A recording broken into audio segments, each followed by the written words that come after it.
President Vladimir Zelensky on the Thursday urged his allies to bring about regime change in Russia hours after a Russian drone and the missile attack on the Kyiv killed 16 people, including a 6-year-old boy. Also, the overnight strikes reduced part of a 9-story apartment block in the Kyiv's western suburb to rubble and wounded at least 150 people in the capital, authorities have said. Also, the Russian army meanwhile claimed to have captured the Chasiv Yar, that is a strategically important hillside town in the eastern Ukraine where the two sides have been fiercely fighting for months.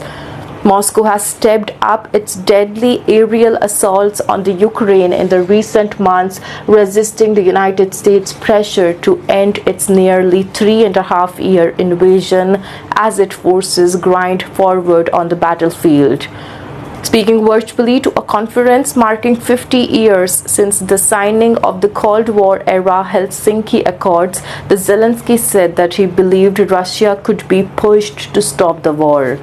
But if the world doesn't aim to change the regime in Russia, that means even after the war ends, Moscow will still try to destabilize the neighboring countries, he said. Let's see Kyiv bombarded. The city was bombarded from the late Wednesday to the early Thursday. Russia fired over 300 drones and 8 cruise missiles at the Ukraine, with the Kyiv the main target. The Ukrainian Air Force have also said that one missile tore through a 9-story residential building in the west of the capital, ripping off its facade. Also, the authorities have said. Millennium journalists at the scene saw rescuers scouring through a smoldering mound of broken concrete, the belongings of the residents scattered among the debris. It's a shock. I can still get my beatings. Also, it's very frightening. The Valentina Chestopol, a 28-year-old resident of the Kyiv,